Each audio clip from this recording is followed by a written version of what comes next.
Gather round. What we have here is a brand new style. It's from a what shit. You gotta duck when that awful sound goes.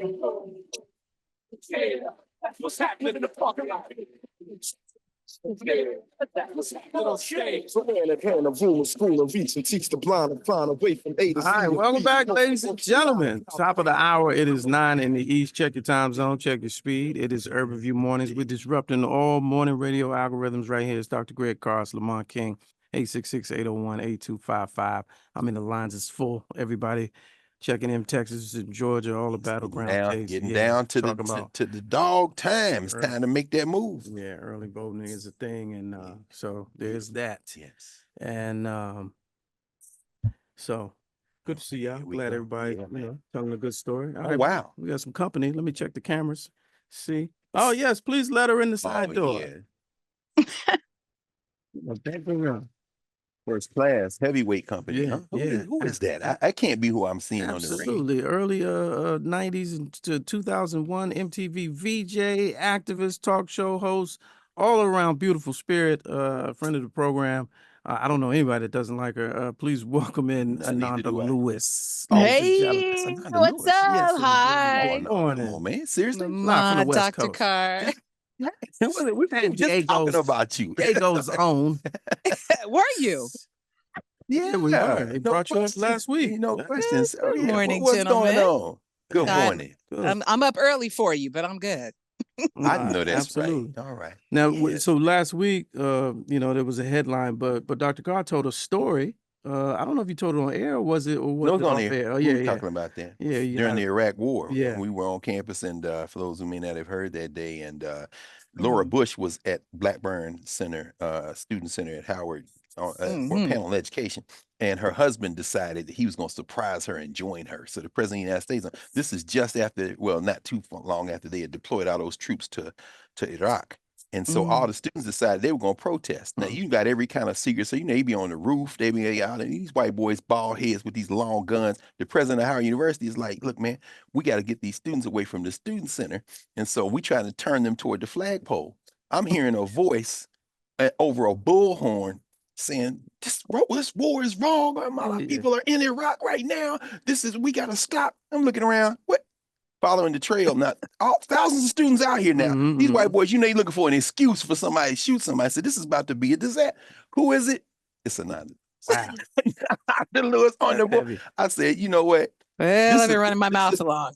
Nah, it ain't just running your mouth. It's standing on the right side of history. Standing on business. And that right there, that's a model that resonates to this day. Yeah. So for folks who know you from your various media platforms and for your work, just know, y'all, this is a sister of great courage. So glad to have you. I can't believe you remember that, but I love it. How could you forget it? Yeah. That's what I'm saying. I worked for the Dean of Student Life, and so I had access to do that. I had access to the bullhorn. They were like, somebody go out and say something. And listen, I'll raise my hand real quick if I'm saying the right thing. Yeah. Oh, wow. It's Paul Harvey. And now I know the rest of the story. There it is. Didn't realize That's the piece of the puzzle. He was like, I wonder how she got put in place. 20 years later. The whole time you thought it was hers. Right. I just had this in my car. Right. Yeah. Now that's not far from possible too. No question. You see everything I carry in my truck, boy. I tell you, I do have a bit of everything. Yeah. Ready at all times. No question. That's all right. All right. Let's get into it. There was a headline that came out about a week or so ago, and very salacious, very clickbaity, and it made its rounds on social media. And it was basically saying how, for those that don't know, you've been battling breast cancer for a bit of time. And in the headline kind of read incorrectly that, at some point during your battle, you had turned down treatment and things had gotten worse and, prayers up for Ananda. So we sitting here, we like, well, was it that kind? Yeah. It was some wild headlines. Yeah. And so the one I saw specifically said prayers up, and that's what drew my attention. And so we reached out. I was like, well, let's clear this up. And I saw you over the course of the last week or so on various platforms, kind of clearing the air, which I also think is necessary and a big deal. But if you could, kind of walk us through your actual journey and clear things up for us in this audience? I want to start where you started with the headlines, because the headline came from an interview I did on CNN with one of my best friends and a good friend, and that's Stephanie Elam and Sarah Seidner. Now, Sarah Seidner is a CNN correspondent who also is dealing with a stage 3 cancer diagnosis. Hers is happening, right now this year. She's in conventional treatment right now. And Stephanie wanted to sit us down and look at the different ways that we are dealing with kind of basically the same diagnosis. I mean, it's almost identical, different breast we have a tumor in, but otherwise it's very, very similar. And so I was in a comfort kind of zone. I was with people I trust and care about. You know me, I'm not afraid to talk about anything, as Dr. Carr, you just beautifully illustrated with old stories. I don't believe in staying quiet about important things, even if they're difficult things, and maybe especially when they're difficult things, right? So I wasn't on guard. I wasn't saying, oh gosh, I don't want people to know. I'm the one who shared this in the beginning in 2020. And that was a year after I started dealing with it, right? I'm not somebody who has a problem and grabs my camera first, right? Which I know there's a whole new generation that just does that. They break their leg and they're like, hold on, hand me my camera before you call the ambulance. Let me get a shot of it.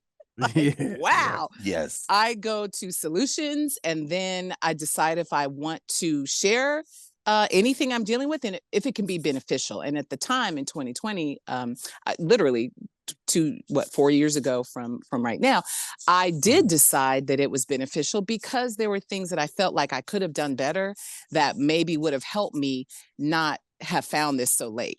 Right. And I wanted women to know that, because women had been listening to me, watching me since Teen Summit. And if you just look at my leadership in my own life before TV, prior to that, right? I was the president and founder of the Black Student Union at my 4th through 12th grade school. It wasn't just a high school. It was a performing arts school in San Diego, SCPA. And I've always been not trying to be a leader, but I've always become one regardless of what I'm trying to do, just because I'm going to speak my mind and say what's up. And I'm not afraid to talk to whoever about whatever. And so I didn't think this should be any different. Why should, because I'm dealing with a health issue that millions of women deal with, and millions more will, when you look at the numbers of diagnoses coming up, in the future. If you just look at where we are at now and do the numbers, to extrapolate what the future numbers will be, massive amounts of women, people in general, but women will deal with breast cancer. And so we shouldn't stay silent about this. There shouldn't be just one voice about this. There are not a lot of us who talk about it. We tend to go private, and that's fine, because everybody has their own choice. That's not how I am. I'm very private about other things, but things that I think can impact someone's life positively, I'm gonna talk about it. So I did. And that opened the door to people being kind of in my health business, which I'm a little on the fence of if I should have done that to myself. I didn't realize what the blowback would be. But at the same time, even standing in the blowback, I'm like, what? Like, whatever. Then y'all need to be talking about this if it's striking such a chord. And if you have to say I'm dying to strike a chord, so be it. The benefit for me is I have a really good cocoon instinct and a really good umbrella.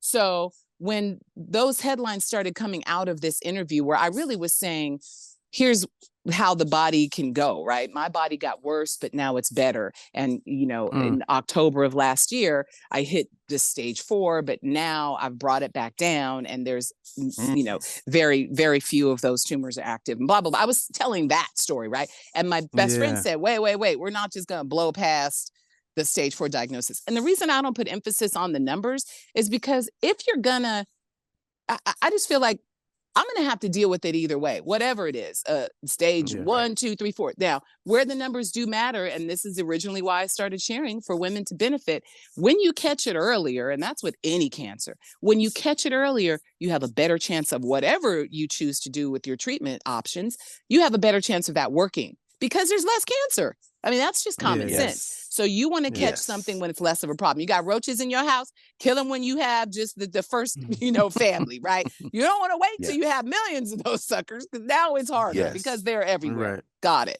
So we can understand that in a common sense way. I think where the common sense ends is when we say stage 4 is a death sentence. It's not, especially not with breast cancer, not these days. I've never been against medicine. I just don't go medicine first. I don't go medicine first when I have a Okay. headache. You know what I Yeah. mean? I don't ever go medicine first because I don't believe that being toxic first to your body is the best option for me. So there are, gosh, there's a whole world of another way to do this. And it's just not accessible to us yet because medicine has to evolve and they do it in certain ways. Does that mean those other things don't work? No, it means they haven't caught up yet because they're waiting to prove it in different ways and because what they're doing is what they think works. Fine. But coming from the patient's perspective, I was unwilling to have my body really, really drastically changed. They were telling me in the beginning when I first got diagnosed that what I needed was a double mastectomy, lots of rounds of regular chemotherapy, and potentially radiation, just seeing how things went. We'll see what else we need kind of thing, right? And for me at the time in my life, that was not an option. I could not stop my life to have a major surgery that would undo my body's ability to do anything right for itself in terms of my immune system, right? I mean, dense dose chemo is serious business. That is deadly mustard gas being pumped into your body. It's poison, and it's poison for good reason. But there is another way to do chemo that is more gentle to the body, that allows your body to be preserved in important ways, that gives you the option to heal better later, right? And I learned about that later. I didn't know about it at the time, but my gut said there's a different way. There's a better way. My mom had dealt with this. I watched her go through the full conventional course, and I knew watching her that that wasn't going to be the way I did it. She's sitting there in the chemo chair and they're giving her options of snacks that include grape juice and granola bars and Snicker bars. What the hell are y'all doing? It's like they don't understand the disease they're dealing with. You don't know that that sugar is going to fuel the cancer in her body worse, but you're giving her poison to fix it. The whole thing didn't make sense to me looking at it. And so I knew if I wasn't going to do one thing, I shouldn't do anything because that whole thing comes as a package. You can't, it's not concierge. You can't say, well, I'm gonna do this, but then I'm not gonna do that. At the stage mine was found, it was already out of my breast and into my lymphs. I knew that that meant there were cancer stem cells already circulating in my body. Dense dose chemo does not kill cancer stem cells. And if I wanted to do it a different way, I was gonna have to keep my body in as much of being intact as possible. And so my choices were based on my life and my belief system and what the body is capable of doing. So that's what I chose. So you talked about catching it late. What describe that? How late is late for you? What do you mean? That's an interesting question because had they caught it even at a stage 4, I wouldn't say to myself, knowing what I know now, right? This is with hindsight. At the time, I didn't know this, but now I wouldn't say, oh gosh, this is impossible. I should just lay down and die. You know, I would still say, okay, I got to work faster and harder. This sucker has more territory, right? But there are things I can do. I would start making the personal changes immediately, which is what I did in the beginning of this. And I would start seeking the medicine that I believe in, which is still medicine with real doctors backing it. You know, I feel like some of the misinformation has come from people with ignorant ideas. Like when you say you're going holistic, or really holistic and integrative are very different. But when you say you're going holistic, which is really the only thing people think of when they think the opposite of conventional, they think, oh, it must just be, you know, natural or holistic. Well, that's part of it. If you're doing the route I'm doing, and maybe that's the full story for some people, but that doing just that wasn't what I felt like was going to be the most effective. But you do have to change your diet, right? I'm not just sitting here drinking apple cider vinegar thinking it's going to melt my tumor. I'm not an idiot. And none of the doctors, you know what I mean? None of the doctors in integrative are stupid either. They're real doctors that went to school just like oncologists. You know, even in medicine, different doctors know different things. Your heart surgeon is going to know different than your ear, nose, and throat specialist, who's going to be different than the person, my gynecologist. Like, they don't all know the same thing either. And so I think it's important to think for yourself and be very informed. And that's what we're missing, the information. So, you know, I went about my way, changing my diet. We know that sugar feeds cancer. It's not the only thing that feeds it, but certainly greedy ass cancer cells, they want sugar first, and they're going to come for it first, and they're going to uptake it first. And the conventional knows that because they use that mentality, or they use that understanding when they're doing your PET scans, which I have to get every couple of months now, right? And they give you radiated sugar.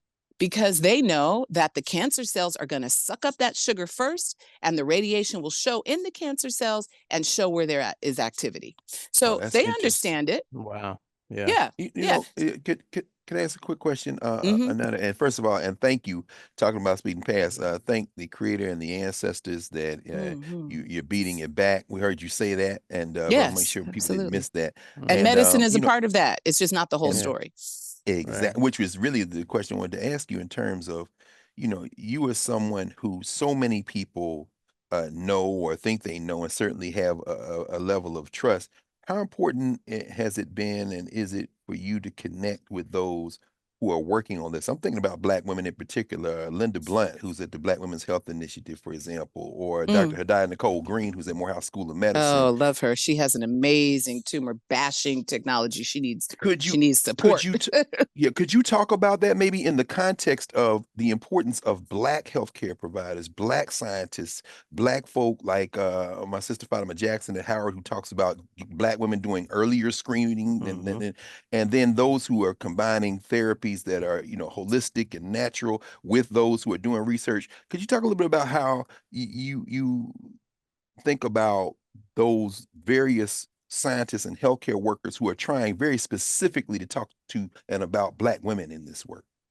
I think it's the most important work for them to do. We are underserved and we are misunderstood many times. I've had multiple conversations. I think where I am more effective is one-on-one. And I do have, I mean, lots of one-on-one conversations with women who will DM me or somehow reach me, know somebody who knows me and get to me. And they're like, listen, I just got this diagnosis and I'm trying to figure out what else to do. Here's what my doctor says. Here's what, and I said, listen, I can't advise anybody, but let me tell you what I would do if I knew what I knew, you know, if I knew then what I knew now. If I knew 6 years ago when this happened, what I've learned on this journey, here's where I would start. And we have those conversations. And I believe, at least information wise, I've helped a lot of women understand things differently and not be so fearful about what's going on in their bodies, because fear is really where we get controlled.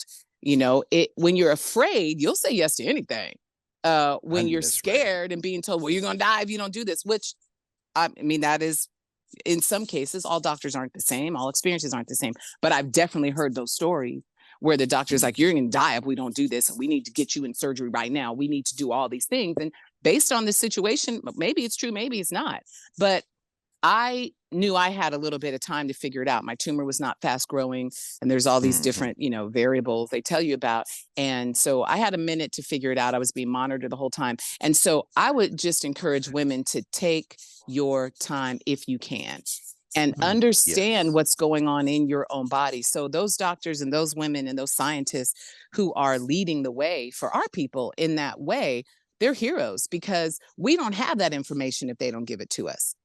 We know that we go into doctors' offices and get treated differently. Now, I don't know what the difference is because of, right? Maybe it's racism. Maybe it's a lack of understanding in terms of the different way we communicate sometimes, and a lack of culturally understanding us. I don't know what it is. But when we go to people who understand us, and in most cases, people who look like us, we get better outcomes. So we need more of us on both sides of this, on the conventional side and the integrative side. And I say the conventional side because I'm never bashing the work they do. I said it's not for me. That doesn't mean it's not for somebody. I know women who have gone through that process and they've come out fine and they're thriving, right? Because they caught it early. So we need conventional for the early detection. We need conventional so that we have all the options laid out in front of us, not just some of them. We need conventional because we're not going to address things with fear. Let's look at the hardest part to do. Let's look at the most drastic way to go, because that might be something you need to do based on what's going on in your body, right? All cancers are different. All people are different. And so them understanding that information intimately, knowing the lingo of the medical community and starting to address the disparities and starting to fix the disparities is vital. My sister is one of those doctors. She is, she's a physician, and she did family practice for years. And now she, you know, sits on boards and runs a whole, I can never remember the names of things. And I'm like, there's too many things in my head. I don't remember where she works, but I know she's a big deal. And she's and in family great at what medicine. she does. She is. Well, right now she's in more senior care medicine at a company that focuses specifically on that. But she's a chief medical officer at this company and does great work still. So we need us in a variety of places. And remember, we started out in this race, I'm gonna say 500 years behind, right? Because those numbers could be off, but it's real. Sure. We were removed from the ability to even be educated. And so for us to catch up so quickly is just a testament to who we are as people. And and what our greatness really is about, you know, and what we can do. So when you got your initial diagnosis, and we were talking with Shauna Renee, who hosts Urban View mornings on Mondays. We were talking to her Friday, and she said, you know, early detection for her was the key to her survival. And that's kind of her campaign is like, you know, self-check. When you initially had your diagnosis and you opted to go in a different direction, and then time goes by, situation gets worse, and then you circle back to conventional. When you came back to conventional, was it the same treatment that you declined in the beginning? I'm going to clarify because some of that is inaccurate. I got my initial diagnosis, and then I was being monitored by those doctors. I was watching the tumor. I was told it was not rapidly growing, that I had some time to figure things out. I said no to this whole package of you know, very radical things to do. And yet I did, and yet I was willing to be monitored. I wanted to know what was going on. I wanted to make sure this tumor wasn't going crazy, because then I would have made some different choices. But I was told I had a little bit of time. I took that time. I started working through, this was like April, May of 2020. Life happens in addition to cancer, right? It comes and sits on top of your life. It doesn't replace all the things you have to do. I was a homeschooling mom with a 7-year-old. I was very busy in my life like everybody else. And this cancer stuff comes through and makes you go, oh my gosh, it could change everything, right? So I knew I couldn't handle that kind of surgery, that kind of recovery at that time, because life, right? So my life went on. I was being monitored. I started immediately doing high-dose vitamin C IVs, hyperbarics. I started changing my diet, happened from the beginning. I started working out differently, moving my lymphatic system so that it could start to get the junk out that it's supposed to get out. Listen, your body is supposed to fight the cancer. If it isn't, for me, the first thing was to figure out why it's not. What's in the way of that? What else is my immune system doing? Oddly enough, the immune system does not consider a tumor, even cancerous, in the breast a life-threatening situation. Technically, it is not, which is probably why they weren't rushing me into surgery. And so to figure out why the body is not identifying it as a problem was a part of what I was doing as well. I had multiple appointments and meetings, you know, what do they call those, consultations with a variety of different doctors on both sides of the field. And I was looking at different things. Then in probably June, July, my relationship started exploding. The man I loved for 10 years and have a child with, things were falling apart. I don't think it was because of my diagnosis, because we were having problems before, but it all came to a head. And I think because of my diagnosis, I was unwilling to stay in a situation where I was under that much stress, quite honestly, because stress is horrible for cancer. That's the one. Yeah. So, in September of 2019, I had to uproot myself from that relationship, move my child, do that. I mean, anybody who's done that knows what a shit show that is for your life. You know, I mean, that's just more stress. And then the holidays, and I'm like, okay, I'm still going to just stay the course. The tumor was not growing. I was still getting monthly checkups at my own expense, doing the ultrasound every month to watch the tumor. All that's happening. Bam, bam, bam. Life seems like it's good. I'm keeping this thing steady, right? It's not going crazy. The things I'm doing are working to at least start to slow it down. And then COVID hit. And when COVID hit, I couldn't do anything anymore. Couldn't access my treatments, couldn't even get the ultrasounds. And then I got into, then it was bad. But COVID was bad for everybody. These are not excuses for me. Like, listen, we're all dealing with life circumstances. This is just how I dealt with mine. So then I said, okay, I could feel the tumor growing again. I hadn't had treatment in about maybe 2 or 3 months, March, and then April, May, June. So it was about June, July when I felt things growing again in the tumor. And I said, okay, I got to figure out something else. Well, California I couldn't do anything here. This was one of the hardest lockdown states. Like I even had a second opinion, my second opinion surgery finally, because I knew I was saying no, but then I was like, well, maybe I got to consider this again. Let me talk to another doctor. And he was like, well, right now we're not even scheduling those surgeries because they're not that's what I was just about to say. That was the time when you like too late. schedule emergency visits 2 months out. Right. Exactly. So they wouldn't let me in the hospital. And looking back at it with hindsight, I may have been in the middle of going through surgery and treatment when COVID hit, based on how long it was taking me to make, to really come to decisions and do things. So I really, listen, I'm in alignment. I'm being guided by forces bigger than me. No, that's right. And I'm not worried about what people down here think, because no I am going to do it the way I choose to do it. And I have my reasons for that. And I don't have to justify that to anybody. But I will say that we need to be focused and listening to the right voices.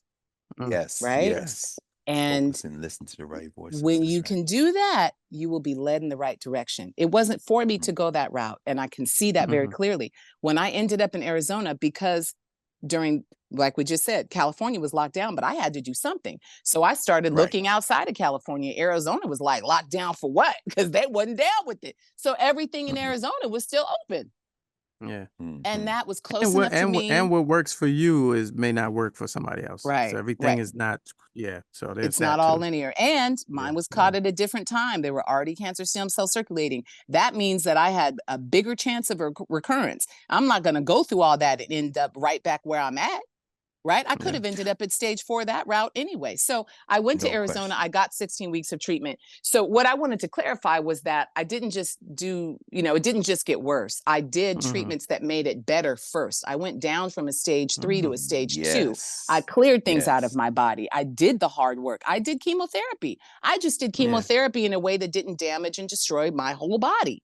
I did it in a genetically targeted way, which this is one of the other things that I look back with hindsight and said, thank you, God, for just saving me from a bad route for me, because the chemo they were going to use on me in the first choice, right, was the third from the bottom of chemos that would work for this cancer in my body.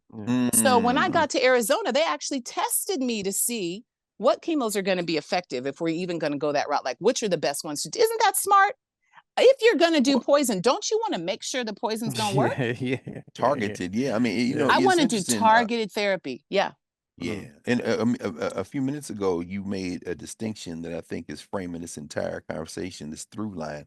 You made a distinction between conventional and integrated approaches. And I don't know that I've ever heard anybody characterize it that way, because they do try to, these conversations often try to set up these various forms of therapy, these various forms of intervention as being like oppositional and in conflict, but you're walking us through how this looks in a holistic sense. So to say, instead of conventional and non-conventional, or conventional, no, conventional and integrated. A little bit of both. So, well, integrative is conventional and non-conventional. So they give you a variety of both sides. And so I was doing high dose vitamin C IVs plus a little bit of insulin potentiated fractionated targeted chemo, plus I was doing curcumin IVs. I mean, things that, you take turmeric, right?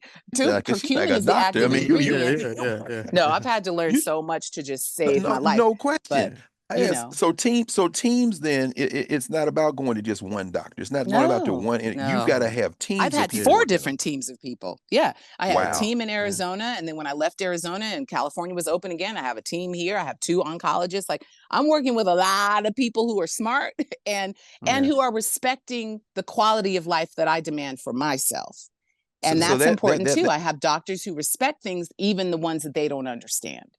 Well, that leads to another question as we enter the end game of this current presidential election. Well, let's hold that, because we got it. If you got some time, we'll take a quick break and come back with that answer, with that question and answer on the other side. Urban View Mornings right here on Urban View, channel 126. All right, welcome back to the program. It's 32 past the top of the hour. It is 9:32 in the East. It is Urban View Mornings. We're disrupting the all-morning radio algorithms right here. Dr. Greg Carr, Lamont King, and we're being joined by Ananda Lewis, live from the West Coast. What's Absolutely. up? When they ask West. no, you better represent. No question. West No, Side. y'all knew what to do because actually the announcer at the game the other night, the Dodgers and Yankees, told everybody to throw up their W's when Ice Cube came out. So maybe that's why Fat Joe bombed in the Yankee Stadium. He had a right announcer bringing him out. He should have had but you know, Ananda, what I was going to ask you before we took a pause for a moment there is about public policy. You have, you know, because of your success over the years, you might have had a few more options. When you see you had 4 teams, I mean, that doesn't come cheap. Correct. In this current election cycle, where you have folks who are among the least of these, at least in terms of material resources, who might not have those options, how important is policy, public policy and policy making to those who may face a similar set of challenges, but just don't have access to the resources to do anything about it? How important is that? Incredibly important. But I think it starts with medicine opening up its minds. And I'm not going to tell people stuff because I believe in people going and finding their own information and seeing for themselves, but do some deep diving on who makes up what is determined to be standard of care in the medical community. Who's in control of that? That's what you need to find out. Is it the doctors? Is it the insurance companies? Who is it? Just find out for yourself, because it's an interesting deep dive when you look at the history of how things come about. And so because medicine is controlled by a certain group, they determine what you can access, which determines then what you can have covered. And that's where we need some shifting and adjusting, because if things are shown to work, and now I understand that there's limits to that. This is all an industry. Let's remember, this is all business. And I'm not just saying that about conventional. Integrative is a business too. I did not get these things for cheap or for free. Just like you said, it's been an expensive job. I mean, embarrassingly expensive, but I'm happy to be here, so it's worth it.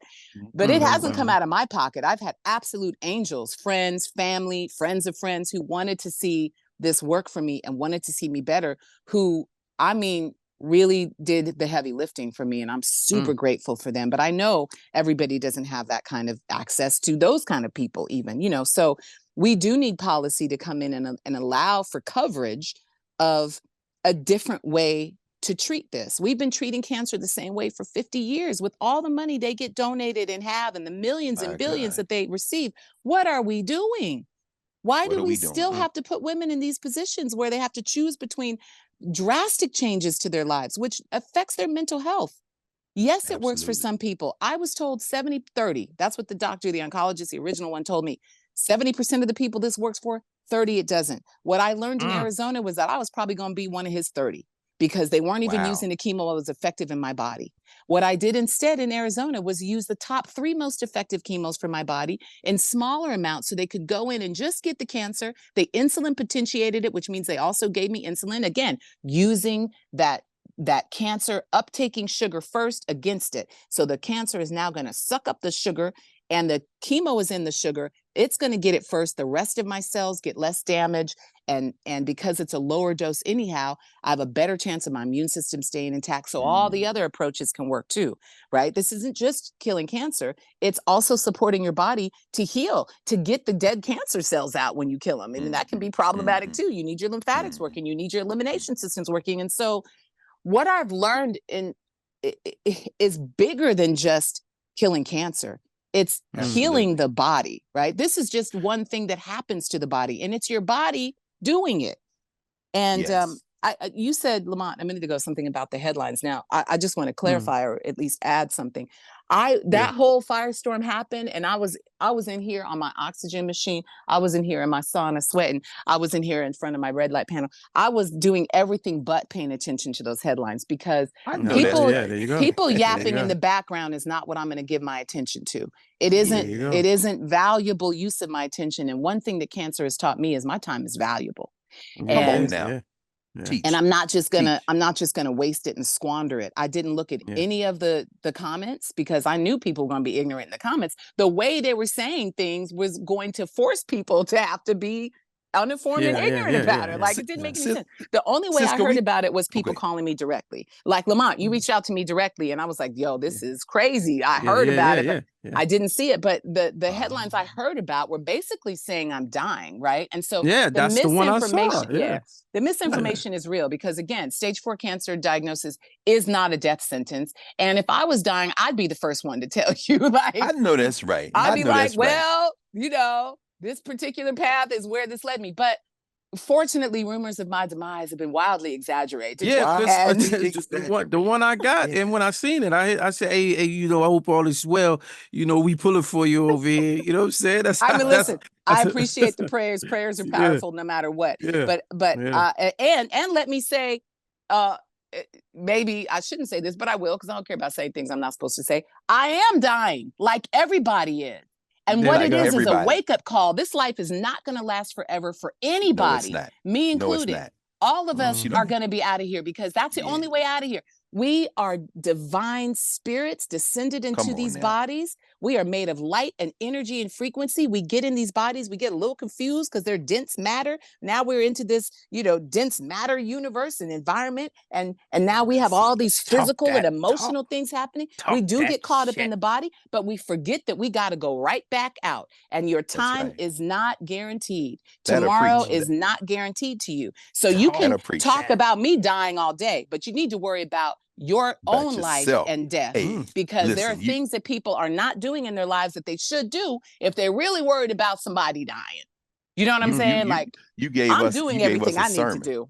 Yeah, you gave us a sermon right there. But you know, we got to ask you because it's temporary. It's temporary. No question. But thinking about all the things that you didn't descend into, all the comments and all the media, all the hype. You know, during one of the breaks, we were asking you, saying, if you had to enter the world of media and platforms that you entered to when you first burst on the scene and kind of had us all had our full attention, if you had to do that today, would you do it? And you gave an interesting answer. No, I definitely wouldn't do it today. You wouldn't do it. You would not know who I am today. I would be anonymous. That's real. But why not? Why not? Why not? And that was the second.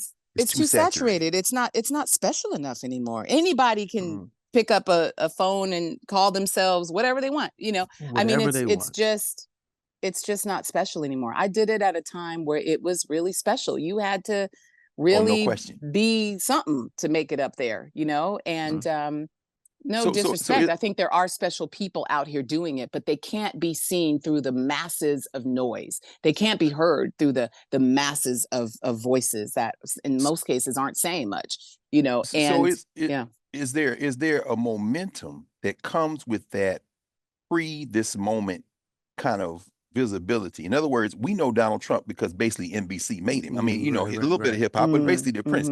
We know you because of your work before the deluge. So, but when you enter the consciousness now, you come without that momentum. Does that give you a kind of responsibility when you speak? And certainly on a topic like this is classic. People need to just replay this over and over again. But they came in because it was your name.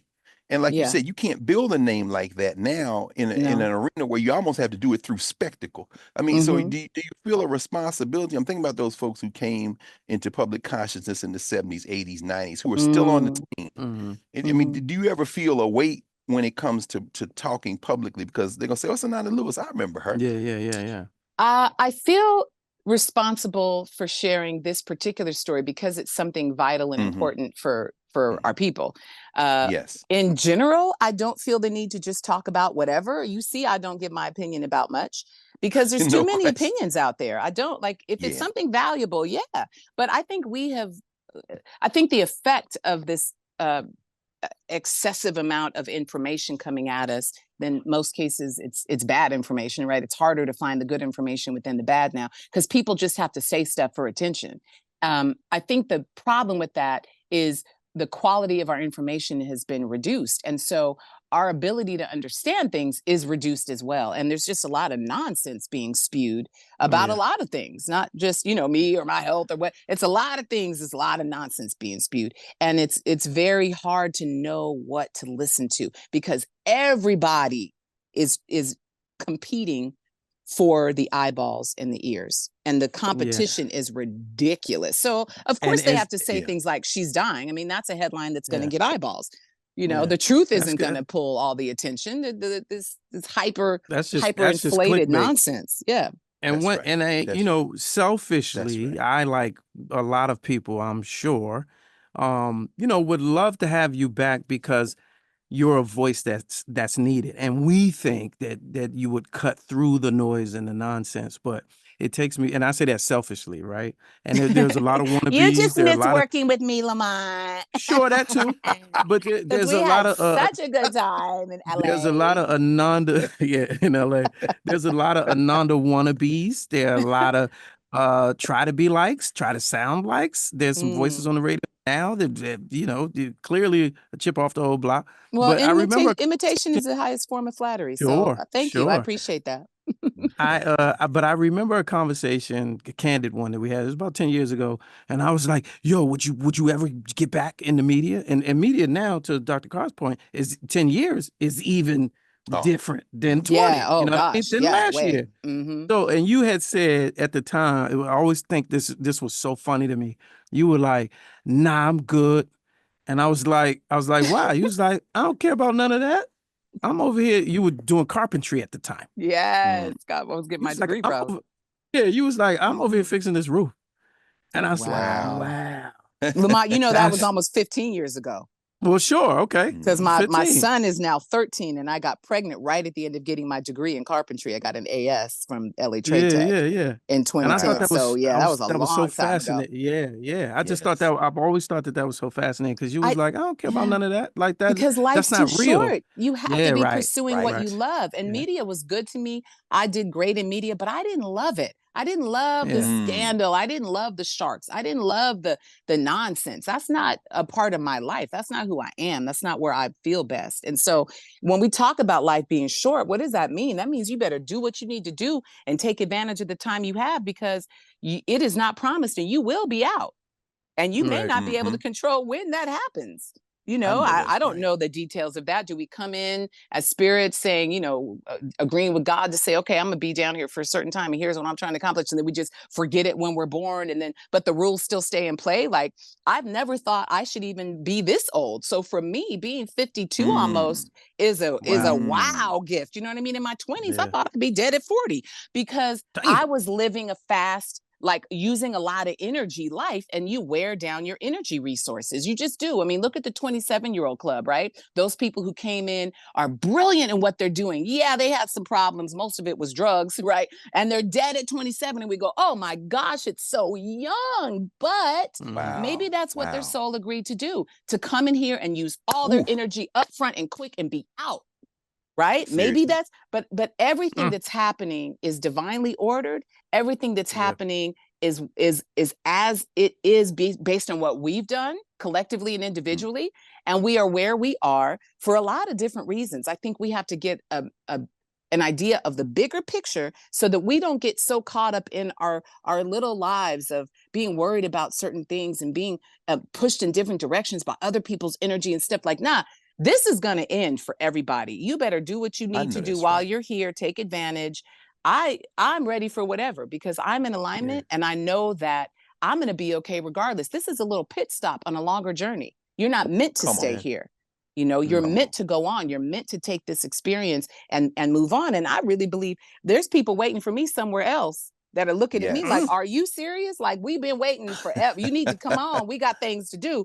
But I'm here because my son, I love this life. We get attached to this physical life. I get it. But I'm also someone who at any moment will give it up and be joyous and grateful and leave with love. Question. Right? No because question. That's all you can do. That's all you can do. Right. That's right. And those who are on that other side waiting for us. So ancient Egyptians have a word that translates as those in front of us. So we're going to rejoin our people. But some of them people over there were like, okay, not yet. We want you to stay there for a little while longer. That's why we're on this conversation. You know what I'm saying? Right. But a little while might be, 5 years, 10 years. You don't know how long that is. And I'm doing really great right now. And I know that cancer is a very weird disease. It can shift on you quickly. And I'm staying on top of that. But listen, I feel grateful to have the opportunity to because all of our lives end, to fade out instead of a switch being flipped on me. Because I've had instances in my life multiple times where the switch was trying to be flipped and it didn't happen. Right. So I really do feel like I'm in divine timing, and no one can touch that, and no one can judge that. It is what it is, and I'm clear on what it is. Well, we are absolutely glad that you are still among the living and still fighting the good fight. And grateful for that word, which we all need to hear. Listen, but I do want to end with integrative medicine is real medicine, and it has made me better 2 times now. I went from a 3 to a 2. The only reason I got worse is because I wasn't able to financially keep up with what I needed to do in that window. So I am one of the people you're talking about, depending on the time we're talking about, right? Sometimes I have the money to do it, and sometimes I don't have the money to do it. And when I don't have the money to do it, then cancer has time to get ahead of me. And that's what happened in 2023. That's what happened last year. But then I got back into treatment, and I'm much better again. And again, I'm doing Chinese medicine approach. They've been treating this for thousands of years differently, right? I do all kinds of stuff, and I take real medicine. And so I encourage people to know yourself so you can make decisions that work for your life. And you need to block out the naysayers, because they are not you, and they are not walking your path. Period.